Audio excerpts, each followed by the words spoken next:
Voilà, nous sommes en direct. Bonjour à toutes et tous pour celles et ceux qui sont déjà connectés ou qui nous regardent en replay. Voilà, donc on va attendre quelques minutes parce qu'on est vraiment pile poil à l'heure pour faire venir un petit peu ceux qui sont en train de le faire, de nous rejoindre pour ce webinar qu'on a le plaisir d'organiser en partenariat avec Remixed. Donc on va vous en expliquer tout ça dans quelques instants. On attend que tout le monde arrive pour faire un peu les présentations.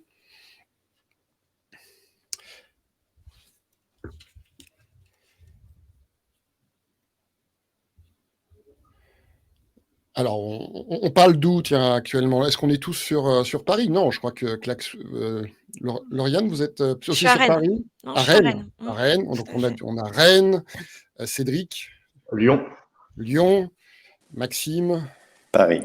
Paris et moi, banlieue parisienne. Voilà, donc de l'autre côté du périphérique.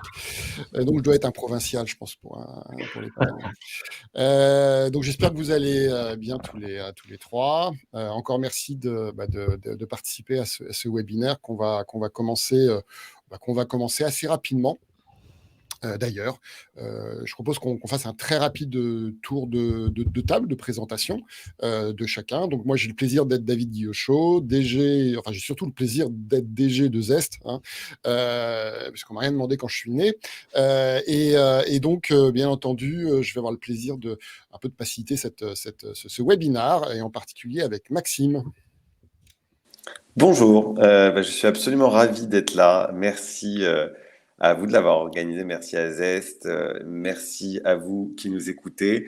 Donc je m'appelle Maxime Ruzniewski, je dirige une société de l'ESS qui s'appelle Remixed, dont je vais vous parler un petit peu plus tard. Et je suis évidemment ravi que notre client Klaxoon soit là depuis la Bretagne pour nous parler de son expérience et de ce sujet des managers qui peuvent changer la donne. Je pense qu'il y a beaucoup de choses à dire. Donc, merci encore d'être là. Merci.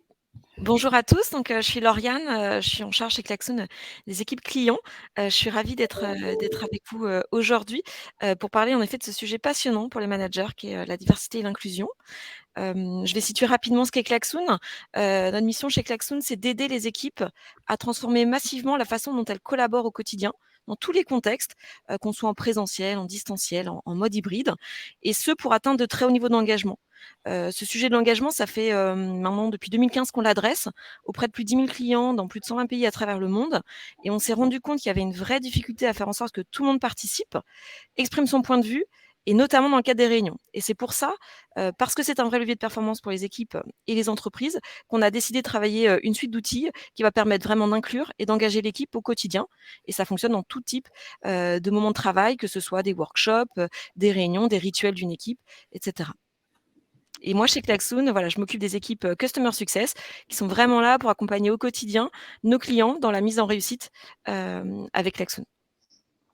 Très bien, on va découvrir rapidement, effectivement, dans ton témoignage, un peu comment ça se traduit, aussi, cette thématique. Et bien, moi aussi, j'ai le plaisir d'avoir Cédric, notre client EPSA, qui va se présenter aussi et présenter son activité.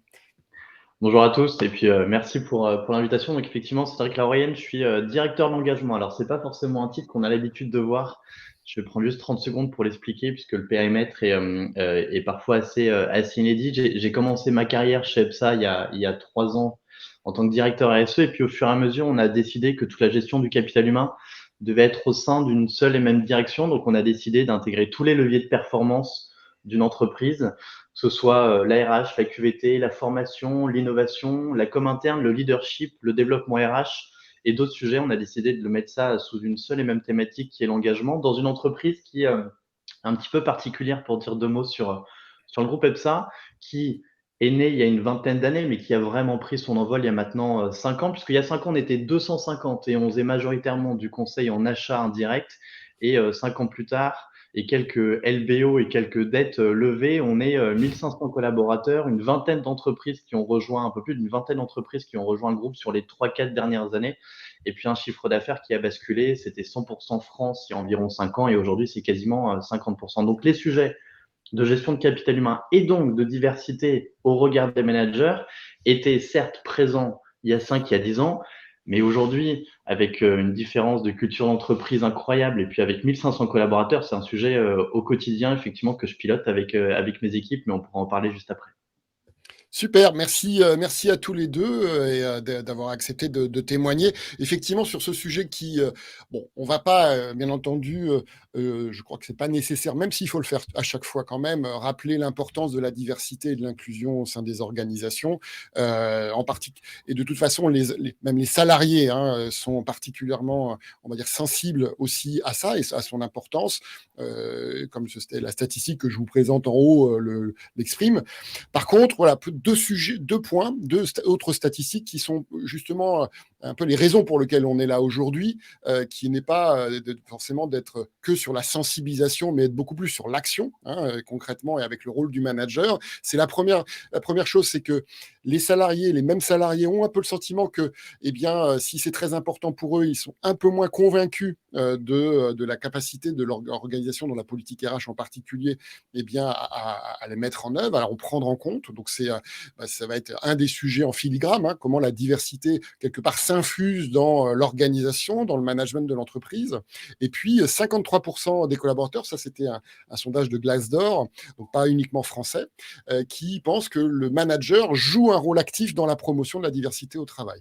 Donc, c'est à la fois significatif, mais moi, j'avoue que je trouve, insuffisant, puisqu'on sait l'impact qu'a un manager dans la vie quotidienne, les décisions clés sur un collaborateur que le manager peut avoir. Et donc, c'est vraiment, sans tourner autour du pot, un acteur central sur lequel on va notamment mettre un coup de projecteur, pas pour le culpabiliser, bien entendu, quand il ne le fait pas assez, mais bien entendu pour l'aider, l'assister. Et c'est là où les acteurs qui sont présents autour de la table ont à la fois des retours d'expérience et puis accompagnent concrètement les organisations et les managers pour relever ce qui est parfois un défi de gérer cette promotion de la diversité de manière très, très concrète au quotidien, malgré l'historique, malgré parfois l'inconscient que l'on a et les difficultés dans des organisations. Donc, pourquoi les managers sont importants et surtout comment les aider, c'est l'objet de ce webinaire avec lequel on va échanger sur des retours concrets de bonnes pratiques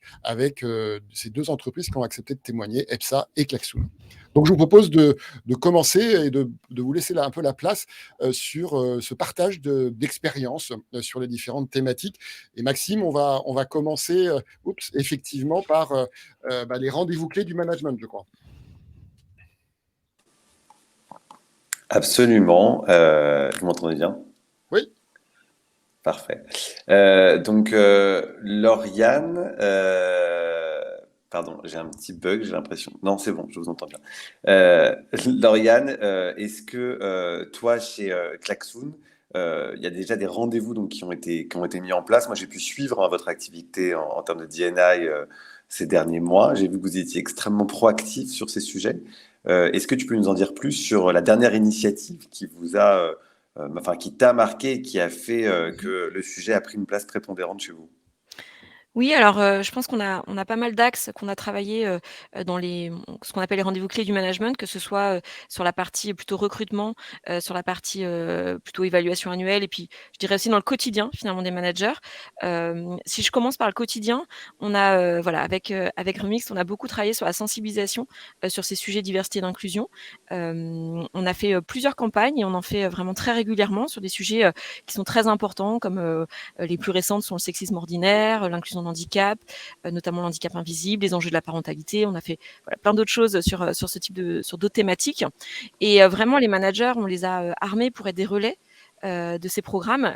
L'idée, c'était vraiment qu'ils en parlent. En fait, c'était pas juste notre équipe RH qui lance finalement la campagne. C'est aussi que nos managers terrain de proximité soient là pour vraiment donner l'importance et le sens de participer pour qu'on ait tous finalement une même compréhension des sujets, qu'on puisse parler de la même chose librement, qu'on puisse mettre des mots aussi sur certaines situations et qu'on aide à libérer la parole. Et c'est quelque chose qui est hyper qui marche très bien.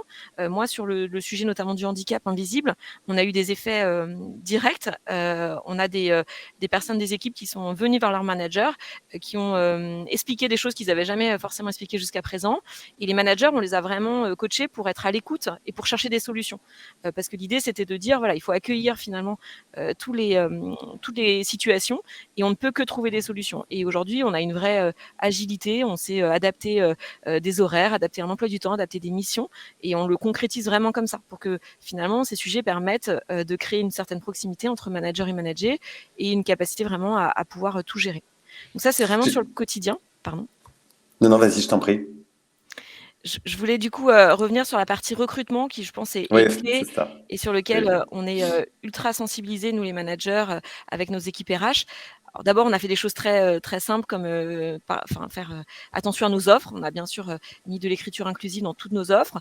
On a été très vigilants sur les critères de compétences qui soient vraiment décrits précisément dans les offres. On implique nos équipes dans les parcours de recrutement pour faire des tests de mise en pratique. Voilà, et on essaye vraiment d'ouvrir un maximum le champ du sourcing. On est quand même une entreprise dans la tech, on a quand même 43% de femmes aujourd'hui chez Klaxoon et surtout on a de plus en plus de femmes présentes dans notre équipe R&D qui était un vrai défi sur lequel on a beaucoup progressé ces dernières années et ça c'est passé aussi par des vrais efforts de se rapprocher d'associations qui promeuvent du coup les femmes dans la tech. Donc un exemple d'association avec lesquelles on bosse c'est Women and Girls in Tech et c'est aussi les managers qui ont accueilli des étudiantes qui ont pris part à des prises, qui ont participé à des prises de parole pour démystifier certains sujets et certains métiers techniques. Et ça aide beaucoup à attirer de nouveaux talents et à créer du coup des équipes plus diverses, notamment sur des profils techniques. Et puis un dernier point qui est très fort moi dans mon domaine, sur la partie Customer Success où on parle beaucoup de relations clients. On sait que c'est un domaine où la reconversion professionnelle elle est vraiment hyper facile, plus qu'on ne le pense. Donc nous, on joue beaucoup sur ça. On a une capacité, on investit beaucoup dans la formation de nos équipes et on est capable de prendre vraiment des profils qui viennent de bords très différents. Finalement, il n'y a que les soft skills qui sont essentiels et on travaille beaucoup le développement de tout ce qui est hard skills. Et ça s'illustre à la fois dans l'équipe en France, mais aussi aux États-Unis. J'aime à dire qu'on a un ancien professeur des écoles aux États-Unis qui est devenu Customer Success Manager. On a des animateurs du Club Med, on en a eu 2 qui sont devenus de super Customer Success Managers. Tout est possible en fait aujourd'hui et surtout, à partir du moment où on a des skills d'orientation client, d'écoute, de proactivité, d'empathie, etc. On peut vraiment se développer sur beaucoup de métiers. Et ça, c'est un point qui est aussi clé pour attirer plein de talents différents. Sur les managers, juste Lauriane, pardon. Vas-y, finis sur le dernier point, pardon. Non, le dernier point, c'est sur le côté multiculturel. Je pense que c'est vraiment important et c'est une chance pour nous, Klaxoon. On sait que notre équipe multiculturelle, c'est une de nos forces. On a la chance d'avoir une équipe qui est multiculturelle en France et à l'étranger, c'est-à-dire qu'on a vraiment tout type de nationalité dans chacun de nos sites. Et vraiment, ça a permis de créer une équipe avec des gens très complémentaires, des points de vue parfois différents, mais surtout une créativité qui est exacerbée. Et ça, c'est vraiment notre force. Alors au quotidien, ça demande un peu d'effort pour faire attention aux maladresses, à bien accueillir tous les avis, à donner la parole de façon différente par des canaux de communication parfois différents. Mais c'est vraiment une des forces et qui explique aussi notre succès aujourd'hui pour nos clients. Sur les managers, dernière question spécifiquement, parce que c'est quand même le sujet du jour. De plus en plus de clients nous disent chez Remix qu'ils souhaitent aller plus loin dans la formation vraiment des managers, puisque finalement, ce sont eux qui accueillent la parole des personnes discriminées, qui vivent des choses au quotidien, ou pas forcément discriminées d'ailleurs, mais qui ont des questions.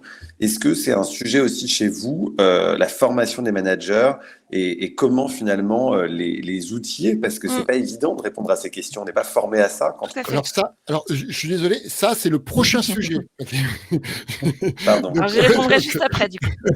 Donc, c'est un formidable teasing sur le prochain sujet. Merci, Maxime, pour cette transition. On abordera tout de suite après, juste pour peut-être garder... Oui, excuse-moi. C'est vrai que pas de souci, pas de souci. J'ai noté mes questions et j'ai inversé mes 2 paragraphes. L'erreur de débutant. Désolé. Je propose de passer au témoignage d'Epsa. Effectivement, sur la question de la diversité, elle est clé encore plus dans une entreprise comme EPSA ou dans une entreprise de service et de conseil. Notre première richesse, mais comme chez Klaxoon, c'est notre capital humain. Ça paraît cohérent de le dire et même peut-être presque induit. Mais on sait qu'aujourd'hui, si on veut être performant, ça passe par la gestion de notre capital humain, par la gestion RH, par la gestion de tout plein de choses. Et quand on devient une entreprise qui grossit, mais même quand on est à taille encore de start-up ou de TPE, on s'aperçoit que finalement, on découle le sujet de la diversité sous plusieurs axes.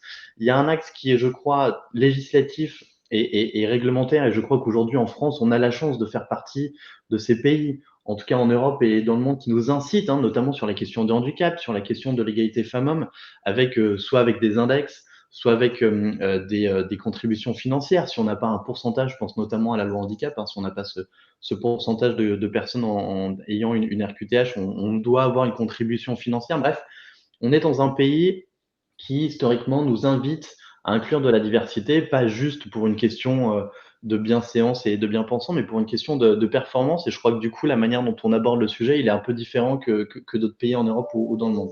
Donc aujourd'hui, effectivement, la question de la diversité, elle est clé, mais elle est clé essentiellement pour les managers.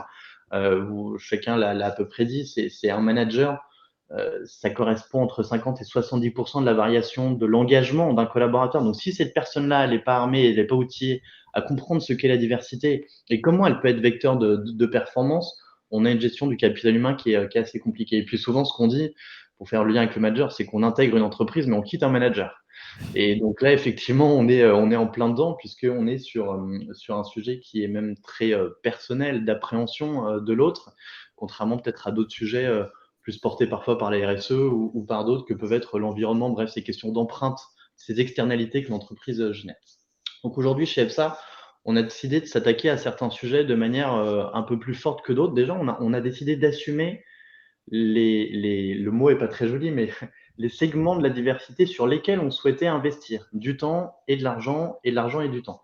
Pourquoi on a décidé de faire ça? Parce que les segments de la diversité, ils sont très riches, sont très nombreux et on n'allait pas avoir la capacité de toucher effectivement tout le monde. Donc on a décidé de prioriser pour savoir ce qui était bon en priorité en nombre de volumes, entre guillemets, qui étaient les plus concernés. Et ensuite, au fur et à mesure des années, on essaiera d'aller toucher le maximum de diversité. Donc, on a pris deux sujets qui étaient prioritaires pour nous.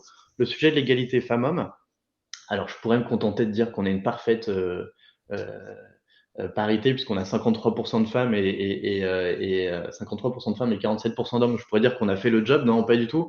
Vous vous doutez bien que c'est assez pyramidal sur ces schémas d'entreprise. Et donc, en moyenne, on est quasiment 50-50, sauf que plus on monte, plus forcément à des postes de direction, les femmes se font rares. Donc là, on est sur un sujet qu'on a pris depuis maintenant 3 ans, 4 ans, puisque c'est un sujet structurel, systémique, d'organisation même de l'entreprise, qui est comment on arrive à promouvoir l'égalité femmes-hommes et comment demain, à performance égale, on arrive effectivement à intégrer la gente féminine dans nos organes de direction et de gouvernance.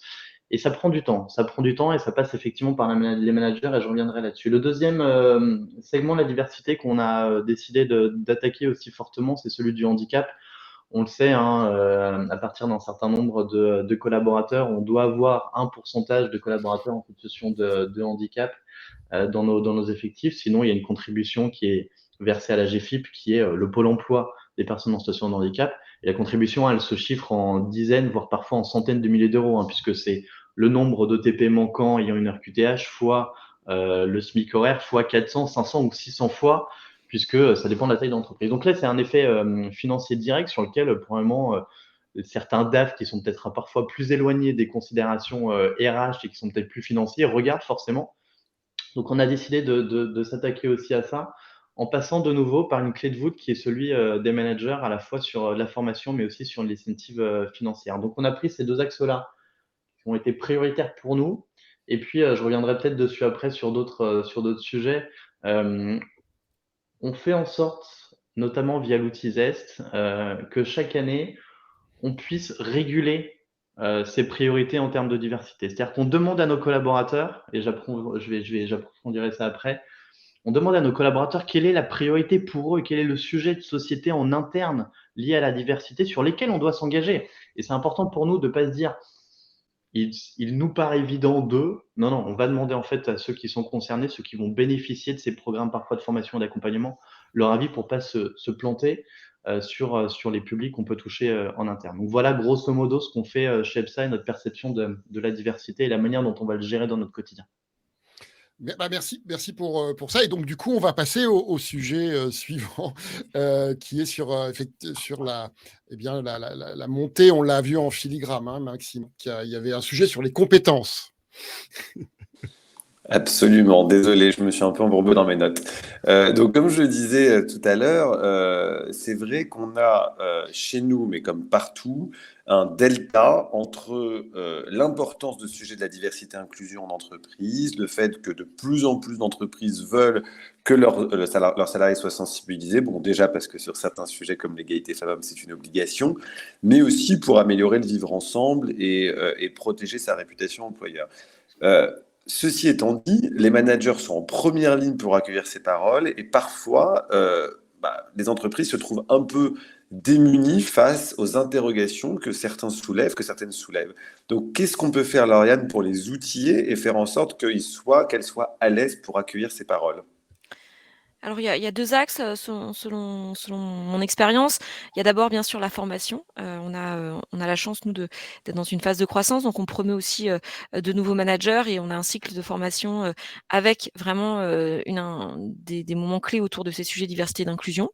On travaille aussi beaucoup le mentoring entre managers, plutôt, juniors et des managers plus expérimentés, qui fonctionnent bien, qui sont pas dans son équipe directe, mais justement qui sont dans une équipe, par exemple chez moi, un manager, côté, customer experience, il peut avoir un mentor, côté R&D et c'est hyper chouette justement pour, que cette personne plus expérimentée vienne partager des pratiques d'écoute, voilà, comment collecter du feedback, comment, voilà, travailler la proximité et cetera.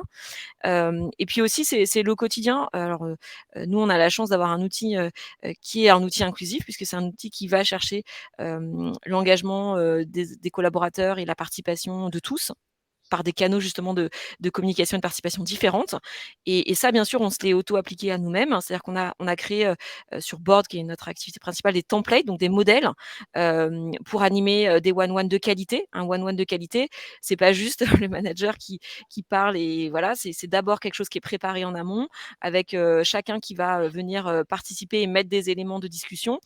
C'est un template avec un modèle qui ouvre naturellement sur des questions qu'on veut poser, sur, voilà, est-ce qu'il y a des choses qui ne vont pas aujourd'hui, dans ton quotidien? Est-ce qu'il y a des choses dont la personne voudrait nous parler, par rapport à, voilà, à l'adaptation de son poste de travail et cetera? Donc ça, c'est des templates qu'on trouve pour les one-one, qui sont plutôt, hebdo, bi-hebdo, mensuels, mais aussi dans les trames d'entretien annuel, sur lequel il y a pas de sujet tabou et sur lequel on pose vraiment, les questions. C'est-à-dire qu'on n'attend pas que quelqu'un, de façon très courageuse ose, parler d'un sujet qui peut être compliqué à exprimer. Les modèles, toutes les questions sont là et tous les sujets sont ouverts et on passe sur les sujets. Alors soit la personne, elle a quelque chose à en dire, elle l'a préparé ou pas, soit elle a pas forcément quelque chose à en dire, mais au moins il y a pas de tabou et la parole, elle est libérée.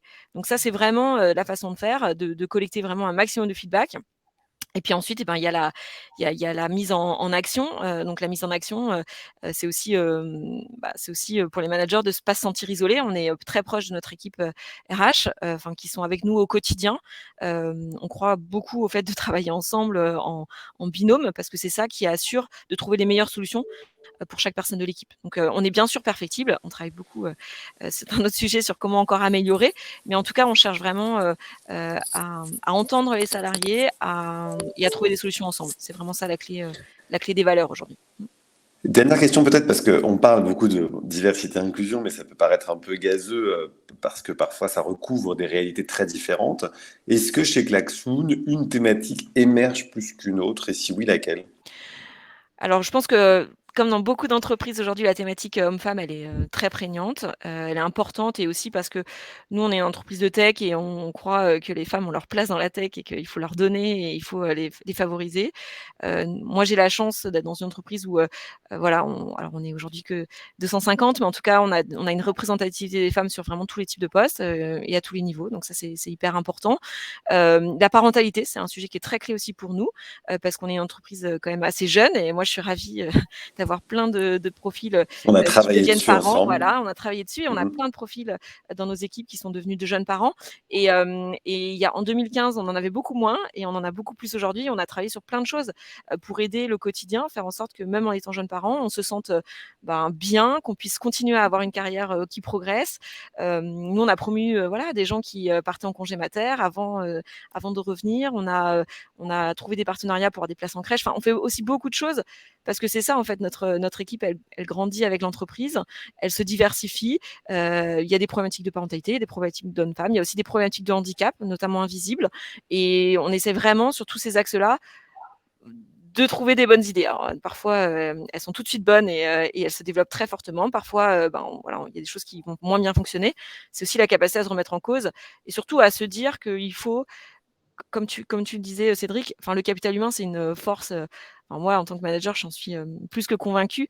Et on a besoin que les équipes, elles se sentent bien, qu'elles se sentent motivées, engagées, comprises et valorisées. Donc, en fait, il faut de toute manière intégrer toutes ces dimensions de la diversité et de l'inclusion. Et c'est ça qui fait la force, en fait, de l'entreprise, c'est d'être capable de bien intégrer tout le monde.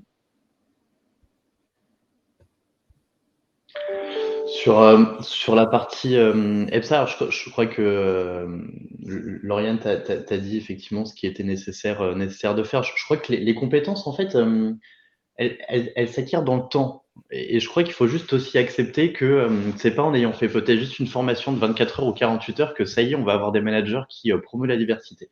On s'aperçoit de deux phénomènes, mais je pense que c'est pas forcément que chez EPSA. Le premier phénomène qui est l'arrivée de cette nouvelle génération sur le marché du travail, elle est déjà formée, enfin, c'est dans son ADN en fait. Elle ne se pose pas la question de savoir si, en tant que femme, elle peut accéder ou pas à des postes de direction. Elles veulent y accéder, point barre. Un jeune qui est en situation de handicap ne se pose pas la question de pourquoi il serait discriminé à l'emploi. Une personne de couleur, pareil. Donc, on a ce premier phénomène qui est cette génération-là oblige de toute façon l'entreprise à pivoter. L'entreprise qui pivote pas sur ces questions-là, elle est plus attractive sur le marché de l'emploi, la marque employeur se casse les figures et clairement la promesse interne de la marque employeur et de cette gestion du capital humain, elle s'effondre. Donc le premier phénomène, c'est que dans cette chance-là de ce renouveau de cette génération, il y a quelque chose qui est induit, qui est la prise en compte, que ce soit des sujets sociaux ou des sujets environnementaux, et c'est ce qui forcément oblige l'entreprise à bouger. Ou avant, c'était il y a quelques années un peu différent. L'entreprise formatait un peu le citoyen. Là, c'est le citoyen qui vient formater l'entreprise. Donc, je trouve que c'est un phénomène assez important qui oblige des managers à acquérir des nouvelles compétences, mais finalement, au quotidien, il faut les aider, il faut leur donner les clés de compréhension sur cette nouvelle génération.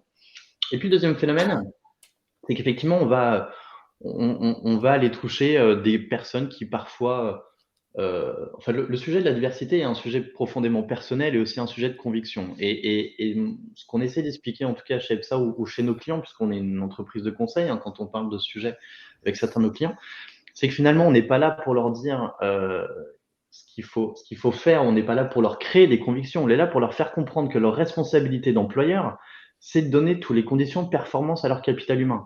Et donc, dans ces conditions de performance, il y a la gestion en fait de l'individu et de l'individu propre, du collectif évidemment, mais de l'individu propre.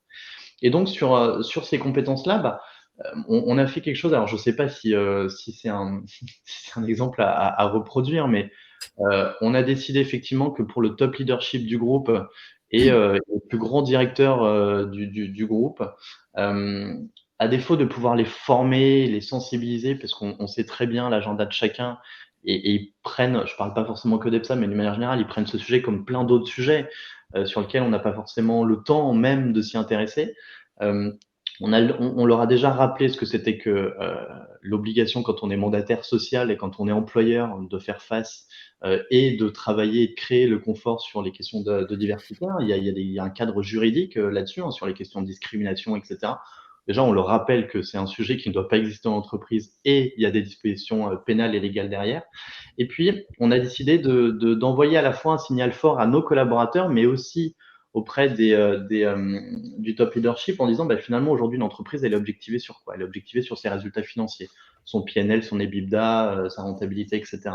Et donc la composante de rémunération du leadership, elle est obligatoirement là-dessus. On a tous dans nos objectifs des objectifs principalement financiers. Bon, là, on a intégré sur ce top 15, ce top 20 d'EPSA, on a intégré sur leur part variable un indicateur RSE. L'indicateur RSE, en l'occurrence, il change quasiment chaque année, mais dernièrement, il était sur notre score d'index d'égalité femmes-hommes.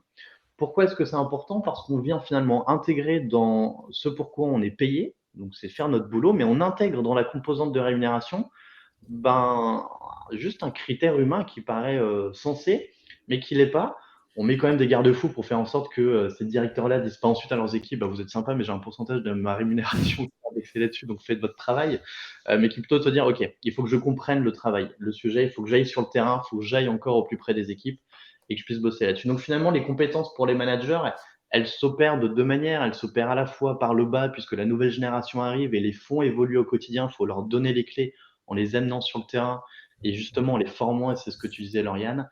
Et puis, elles arrivent par le haut, où finalement le top leadership du groupe se retrouve objectivé sur ces sujets-là et donc s'y intéresse et donc travaille de manière co-construite et collégiale avec leurs managers qui sont les chevilles ouvrières entre la direction et les équipes de consultants et de prod.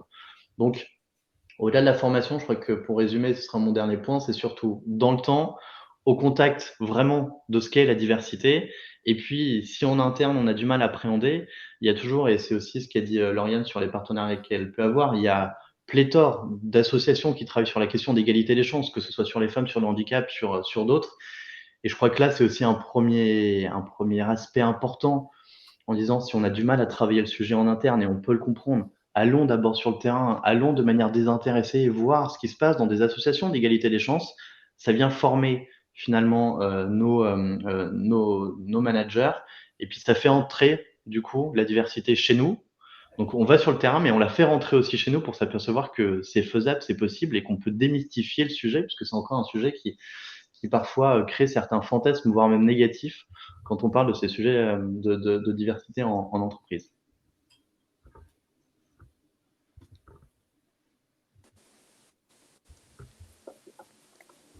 Merci beaucoup. David, tu m'entends? Ouais, je peux prendre le relais, pas de souci.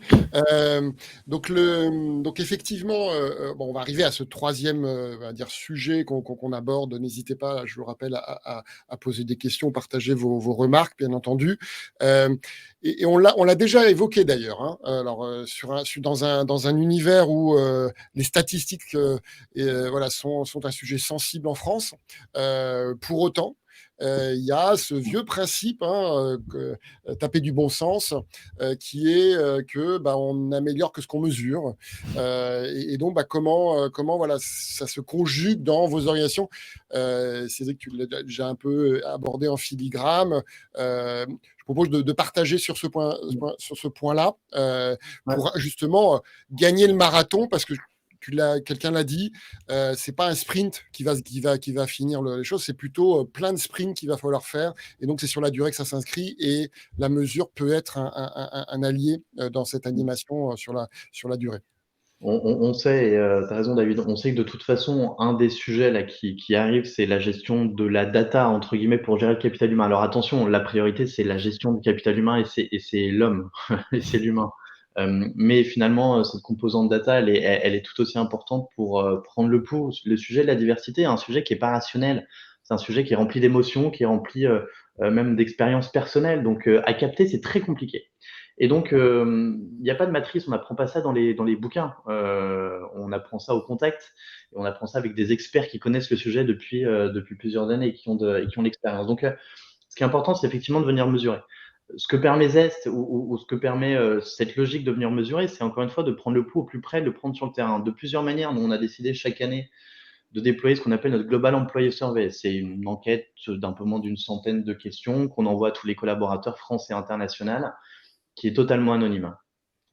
On envoie cette enquête et il y a toute une partie justement sur les questions de diversité. On sait très bien que quand on est victime ou quand on est mal à l'aise d'un cas notamment de discrimination parce qu'on est lié à une diversité X ou Y, on a du mal à faire remonter l'information, on a du mal à l'assumer. On le sait, hein, c'est que ce soit sur différents sujets, mais même si on met des garde-fous, même si on met des protections, même s'il y a des référents harcèlement, même s'il y a des référents handicap, même si, c'est toujours compliqué de faire remonter des cas de la manière dont on l'a vécu et des cas notamment de discrimination. Donc, on a décidé, dans cette Global Employee Survey, d'inclure des questions liées justement à la discrimination sur certains sujets de diversité. À la fois sur la partie, comme on est une entreprise de conseil, à la fois dans nos bureaux, mais aussi chez nos clients, et de faire le distinguo entre est-ce que vous avez été mal à l'aise et est-ce que vous avez été victime. Donc, on vient définir avec le cadre légal qui existe ce qu'est la différence entre la perception d'être mal à l'aise et puis surtout la définition d'être victime. L'ambition derrière, c'est de comprendre ce qui se passe et le climat social sur ces sujets-là. C'est-à-dire qu'on a des super scores sur les temps de convivialité, sur les relations d'entreprise qui sont bienveillantes, mais quand on vient creuser sur des sujets particuliers, on s'aperçoit qu'il y a des sujets de discrimination qui existent. Donc ça, on ne veut pas le laisser passer. Alors effectivement, on n'a pas les noms des personnes qui sont victimes, mais derrière, on sait qu'on a un pourcentage de collaborateurs ou de collaboratrices qui se disent aujourd'hui dans un climat pas de confiance sur ces sujets-là. Donc on sait que tant que ce sujet existe, il faut qu'on agisse derrière. Il faut qu'on agisse derrière aussi sur les sujets qu'on aura déterminés, c'est-à-dire que c'est ce que j'ai dit dans les premiers éléments de réponse. On vient leur demander chaque année de leur dire, finalement, voilà, l'effort du groupe, c'est un effort en temps qui est piloté par mon équipe, c'est un effort en temps, un investissement de la part du leadership et un investissement financier. Et on veut finalement le driver sur là, on va avoir une capacité d'avoir un effet de levier en termes de volume aujourd'hui sur des segments de la diversité. Égalité femmes-hommes et puis le handicap sont les deux principaux pour nous. Mais on vient demander aussi dans ces Global Employee Survey à nos collaborateurs et collaboratrices quelle est la priorité pour eux.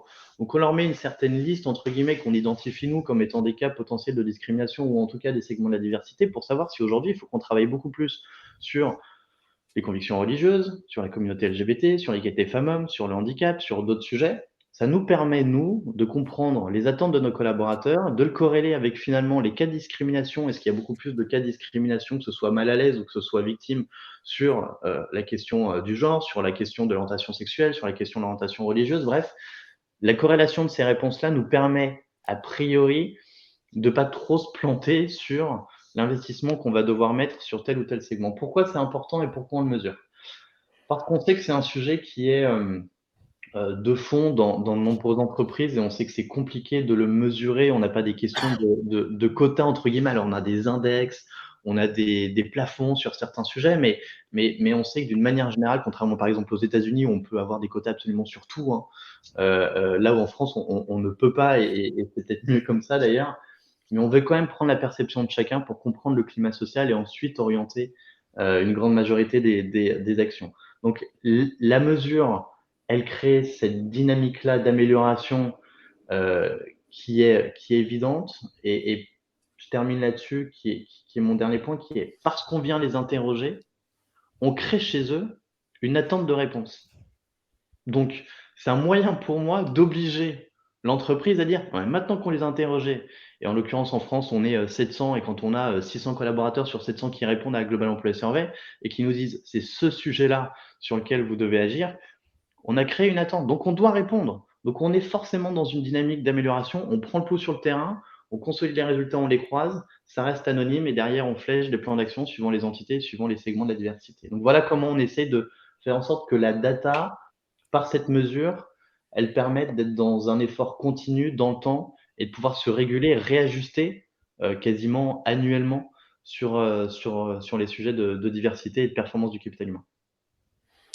Et justement, peut-être côté Klaxoon, je crois que le multiculturel qui a été un peu abordé avec Cédric était un des points, on va dire, qui a été assez structurant de votre histoire récente. Voilà, comment ça s'est passé sur cette thématique de l'amélioration continue finalement. Oui, tout à fait. Alors moi, je rejoins ce que dit Cédric sur le fait de poser des questions. Je crois en effet que c'est la clé, hein, c'est de poser des questions. Donc nous aussi, on travaille beaucoup sur la capacité à faire. Alors on fait des enquêtes un peu globales. On fait aussi, voilà, on essaye toujours de questionner pour s'assurer qu'on voilà, on répond aux bons sujets, qu'on traite les bons sujets, qu'on a bien collecté les irritants, qu'on sait sur quoi s'améliorer. Ça, c'est la clé d'entrée. Concrètement, on suit quand même notre index d'égalité hommes-femmes chaque trimestre. Enfin voilà, ça c'est quelque chose qu'on suit au fil de l'eau. On n'attend pas la surprise de fin d'année pour ajuster. On le suit avec l'équipe RH, les managers et l'équipe RH régulièrement pour justement être toujours, voilà, l'avoir toujours en tête et que ça devienne vraiment. Enfin, voilà, l'idéal, ce serait de plus avoir à le suivre un jour et que toutes nos pratiques nous assurent d'avoir la note attendue sans effort, mais on fait encore très attention à ça. Et pour revenir sur le multiculturel, eh ben, on apprend beaucoup, c'est-à-dire on intègre des équipes à plusieurs endroits dans le monde, on fait des maladresses, on questionne, on ajuste. Enfin voilà, moi je crois quand même que c'est difficile de faire tout bien du premier coup. Je pense que d'avoir une équipe diverse et multiculturelle, c'est un défi, c'est un challenge. Par contre, ça apporte que des choses positives. Donc ça vaut le coup voilà, de chercher toujours à s'adapter, à comprendre que les modes de fonctionnement ne sont pas les mêmes, mais qu'on peut trouver un terrain voilà, collectif sur lequel tout le monde va pouvoir se trouver. Et ça, c'est quelque chose voilà, qu'on a fait parce que voilà, avec des équipes aux États-Unis, en Allemagne, au UK et en France pour la partie origine, ben, c'est structurant en tout cas dans notre développement. On a une question d'Élodie sur comment de votre côté, je vais vous la poser à vous, vous matérialisez ces actions, comment vous mesurez leurs effets. Donc, on l'a vu, il y a des index voilà, qui sont des mesures, on va dire, très factuelles et très quantitatives. Et on a vu aussi qu'il y avait plutôt de la perception. Sur le ressenti notamment des collaborateurs. Voilà. Est-ce que vous pouvez dire l'un ou l'autre et l'autre voilà, essayer de donner quelques éléments de réponse à Élodie? Alors moi juste, je pense qu'en effet l'index en tout cas, c'est un index qui est officiel donc ça on le communique, hein, on le communique aussi à toutes les équipes, enfin voilà, c'est quelque chose qui est très transparent au sein de notre entreprise. Ensuite sur les enquêtes eh ben, on est à livre ouvert, c'est-à-dire qu'on communique les résultats, elles sont anonymisées mais on les communique à tous avec, voilà quelques éléments qui permettent de dire, en fonction, soit, des profils, d'ancienneté ou des types de profils de département. On essaie de faire des masses un peu importantes pour ne pas, voilà, pas viser des personnes individuelles bien sûr, mais on essaie quand même de donner du sens et de partager tous ces éléments. À chaque fois qu'on fait voilà des enquêtes remixtes, et ben on partage aussi sur le taux voilà de lecture, sur des éléments, les questions qui ont pu être faites. Après il y a certainement, on fait beaucoup de veille et on a plein d'idées pour développer plein de nouvelles choses dans les prochains mois, prochaines années. Donc voilà, je pense qu'il y aura de plus en plus de choses avec des KPI peut-être encore à inventer pour s'assurer de ça. C'est ce sur quoi nous on essaie de travailler parce que je pense aussi que c'est important d'avoir des indicateurs concrets sur lesquels on peut chercher à s'améliorer. L'idée c'est moi je crois toujours qu'il faut avoir un résultat et après chercher à l'améliorer. Mais tant qu'on n'a pas de résultat, c'est difficile parfois de s'assurer qu'on est en progression. Donc c'est aussi pour ça qu'on cherche à en avoir de plus en plus. Cédric, un élément complémentaire? Ouais, on s'est limité dans le nombre de KPI qu'on voulait suivre. Par exemple, sur l'égalité femmes-hommes, puisque c'est le sujet dont on parle beaucoup aujourd'hui, on s'est mis 2 KPI. Le premier qui était le nombre de femmes dans les directions. Donc, on a défini ce que c'était les instances de direction. Puis aujourd'hui, on sait à quel pourcentage on est. Donc, on sait comment on doit réussir à monter dans les années qui arrivent. Et puis ensuite, c'est effectivement dans l'index, alors qu'il peut parfois être discuté et discutable, mais on a mis en place une procédure de vigilance qui fait annuellement, à chaque moment où il y a des promotions et des augmentations de salaire, on fait en sorte de venir combler le gap de salaire qui existe aujourd'hui entre les hommes et les femmes. De manière, je peux pas en vouloir, mais de manière historique, on a toujours mieux payé les hommes que les femmes. Bon, maintenant qu'on est au courant de ça et qu'on en est conscient et qu'on sait travailler là-dessus, on a mis effectivement ce process de vigilance annuel qui fait que on vient limiter un tout petit peu l'augmentation finalement des hommes et on vient un peu plus augmenter l'augmentation des femmes pour qu'elles se retrouvent sur un niveau de salaire à poste équivalent qui soit exactement le même, en tout cas dans une fourchette. Donc on s'est limité en termes de KPI. Et dernier point, ce qu'on fait, on est une entreprise, et je pense qu'il y en a beaucoup aussi qui connaissent un turnover. On est dans une entreprise de conseil, une entreprise de service, donc il y a un turnover qui est important. Ce qu'on a décidé de faire, c'est notamment quand on vient mesurer, c'est de mesurer la perception des collaborateurs qui sont là depuis 1 an, 2 ans, 5 ans, etc. Et donc c'est eux, notre monitoring, qui nous disent s'ils trouvent que ça a changé ou pas, en fait. C'est les modèles de management qu'on avait il y a 5 ans, sur lesquels ça intégrait moins la diversité plus aujourd'hui, qui vont nous permettre de nous dire ça. Mais c'est aussi ceux qui arrivent dans l'entreprise à un instant T, avec le discours qu'on a, les actions qu'on a, et qui nous permettent de nous dire, la personne au bout de 6 mois, on vient la réinterroger sur sa perception de la compréhension et la perception de l'intégration de la diversité de l'entreprise. Donc on s'aperçoit que plus le temps passe, plus nos actions font de l'effet, parce que la perception de l'intégration de la diversité en entreprise, quand on vient interroger les collaborateurs qui sont là depuis 3 mois, 6 mois, etc., et le point de départ est de plus en plus haut. Et puis quand on interroge finalement les collaborateurs qui sont là depuis 2 ans, depuis 3 ans, depuis 5 ans, etc., on s'aperçoit qu'eux commencent à avoir une perception et commencent à intégrer ça. Donc ça nous montre qu'on mesure les effets, pour répondre à la question d'Élodie, on mesure ces effets-là dans le temps sur des populations qu'on vient cibler et sur 1 ou 2 KPI maximum, sinon on va se perdre sur un nombre de critères à définir et on va complètement distiller nos efforts là-dessus pour essayer d'être dans le vert partout. Alors que si déjà on arrive à faire en sorte qu'il y ait une égalité salariale parfaite, puis une parité parfaite à des postes de direction, c'est un énorme travail qui se passe dans le temps. Donc on préfère se fixer des objectifs assez mesurables et réalisables. Merci pour ces compléments d'information pour Élodie. Maxime, je te propose il est à peu près l'heure de clôturer cet échange avant que l'hypoglycémie nous gagne. Comment veux-tu, voilà, c'est quoi un peu ton mot de la fin un petit peu sur cette thématique que je rappelle qui était d'engager quelque part le manager dans cette démarche de diversité et inclusion par rapport notamment à votre rôle et votre activité, puisque vous êtes un acteur clé et actif avec une solution qui intervient, comme on l'a bien compris, sur ce domaine. Merci beaucoup. Déjà, merci à vous de nous avoir suivis. Je rebondirai sur ce que vient de dire Cédric et en mot de conclusion, bien réfléchir finalement à ce dont on parle quand on parle de diversité et inclusion. Moi, j'ai le sentiment depuis quelques années qu'on parle énormément du segment diversité, un peu moins du segment inclusion. Donc, mesurer, c'est très important. Cédric l'a dit, atteindre la parité, c'est très important. Je le dis parce que, en plus, j'ai fait partie d'une équipe ministérielle qui a fait en sorte de rétablir des quotas. Alors, beaucoup de gens sont contre les quotas, on peut en penser ce qu'on veut. Malheureusement, c'est la seule solution qu'on a trouvée aujourd'hui pour progresser. Donc, moi, je suis pro-quota, jusqu'à ce qu'on n'en ait plus besoin, évidemment. Donc, la loi Rixin, la loi à l'époque Opé-Zimmermann. Donc, faire la parité dans les comités de direction, dans les conseils d'administration, c'est clé. Mais je dirais que ce n'est pas suffisant. Et c'est vrai que chez Remix, nous, on s'est plutôt penché et on travaille sur la question, le segment numéro 2, je dirais, même si les deux sont tout à fait complémentaires, sur la question de l'inclusion. Parce que avoir des femmes dirigeantes, c'est très important, mais si elles-mêmes ont des biens conscients, si elles-mêmes reproduisent des stéréotypes, si elles-mêmes n'accueillent pas les personnes victimes d'harcèlement sexuel, de sexisme, mais ça, c'est pas lié au genre, c'est pas parce qu'on est une femme qu'on est outillé pour le faire. C'est dommage. Donc oui, il faut faire la parité. Oui, il faut aussi de la diversité, puisque ce webinaire avait pour ambition aussi de parler des autres sujets. On en a un peu parlé, du handicap, des discriminations liées à l'origine, etc., l'intergénérationnel, autant de sujets qu'on traite chez Remixed. Mais voilà, nous, on a décidé qu'il fallait aussi agir sur le volet inclusion, en donnant la parole aux salariés, en leur permettant de s'exprimer.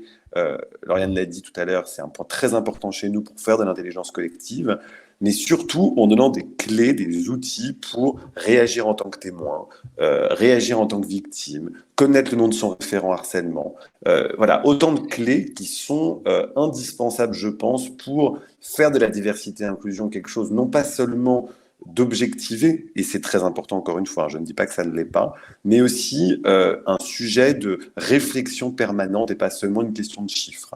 Et là-dessus, je pense qu'on peut vraiment toutes et tous progresser et déjà avoir fait ce webinaire est déjà une première étape. Donc merci en tout cas d'avoir été là. Très bien. Bien sûr, je vous donnerai à l'un et l'autre le mot de la fin, Lauriane et Cédric, un peu en complément par rapport à ce que. Et merci de la richesse de cet échange sur ce sujet si important. Moi, j'ai retenu finalement que c'est le moment du passer à l'action. Et que passer à l'action, c'est ce marathon, c'est aussi, donc, qui s'inscrit sur la durée, c'est aussi faire au moins deux choses.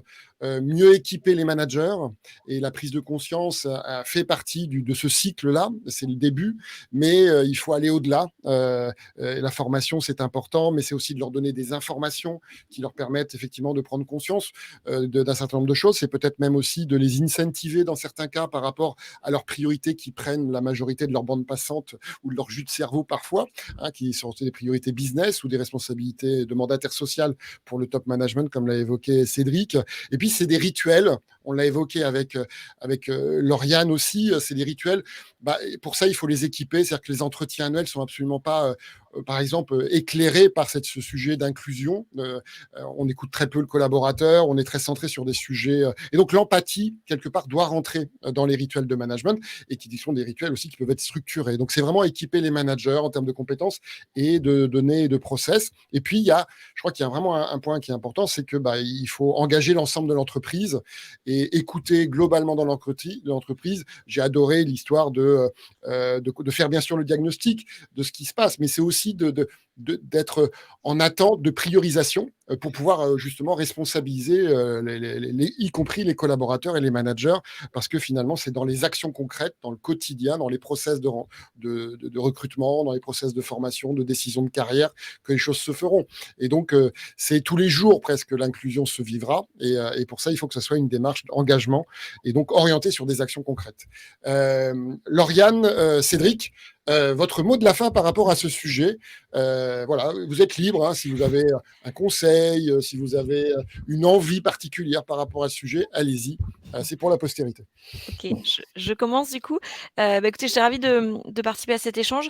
Moi, mon mot de la fin, c'est juste de dire que je trouve que ce sujet, il est juste passionnant et en tant que manager, c'est un vrai terrain d'apprentissage parce que, comme tu le disais, Cédric, il y a beaucoup de convictions derrière tout ça, mais il faut apprendre en fait à intégrer ça dans son quotidien. Et voilà, nous avec Remixed, je suis hyper ravie qu'on parle autant de ces sujets.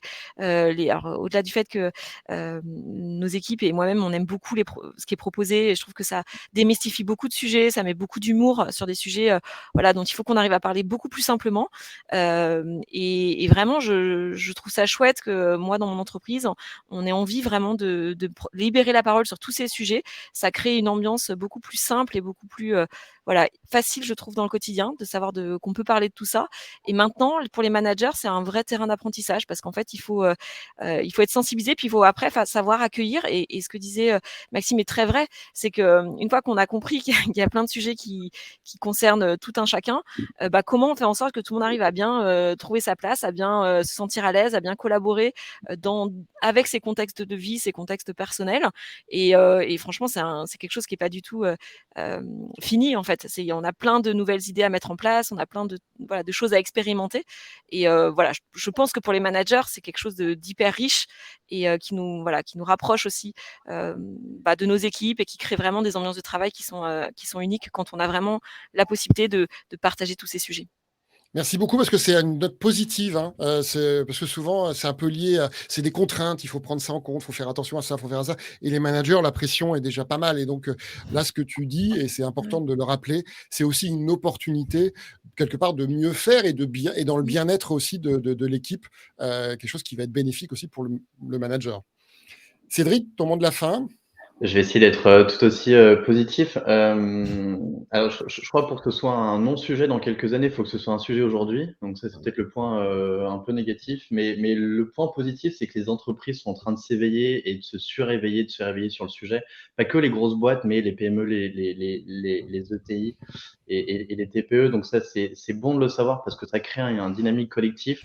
Et puis, peut-être juste pour terminer là-dessus, mais un conseil qui est probablement que ceux qui sont aujourd'hui connectés sur ce webinaire sont des personnes qui sont forcément remplies de conviction sur ces sujets, sont des citoyens engagés, mais qui veulent essayer de déborder ce sujet en entreprise. Et je crois que rien ne vaut l'échange entre pairs sur ces sujets. Il y a effectivement des professionnels qui peuvent nous accompagner, Remix en fait partie, et on a besoin d'eux pour poser le cadre et pour venir construire ces sujets-là. Et je crois que l'échange aussi entre pairs, de réalité de but en blanc, en disant moi je ne sais pas comment on fait et j'ai ce problème-là, ce cas précis, etc. Est-ce que tu l'as déjà eu et comment ça se passe? C'est une des clés. Donc je pense que si sur ce sujet, je pense qu'il ne faut pas être avare de discussions et de contacts et de réseaux. C'est ce qui permettra par la diversité justement des échanges de réussir à travailler l'inclusion, comme tu disais Maxime, de cette diversité pour que dans quelques années, on arrête de parler de diversité en entreprise, qu'on parle juste de capital humain et qu'on soit une femme, qu'on soit parent, qu'on soit issu de diversité, qu'on ait une origine culturelle différente, qu'on soit de couleur, enfin peu importe. En fait, on est juste là pour faire avancer une entité juridique, économique, pour essayer de transformer le monde. Si on peut le faire tous ensemble, ça paraît un peu bisounours, mais ça paraît possible quand même. On a vu des exemples. Donc si on se parle, a priori, ça devrait, on est sur le bon chemin pour y arriver.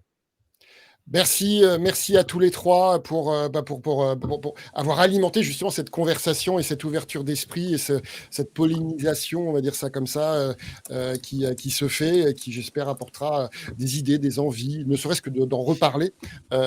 Et si, bien entendu, vous voulez faire le remix de la diversité et l'inclusion ou zester le management, voilà, n'hésitez pas à nous contacter, Maxime et moi et nos équipes. Encore merci à nos clients respectifs. Hein, on adore vous voir sur scène. et on adore travailler avec vous. Donc, à très bientôt. Au Merci. revoir. Merci Au revoir. Sandrine, merci toute l'équipe Zest et merci tout le monde. Bonne journée. Au revoir. journée. Merci. Bonne journée.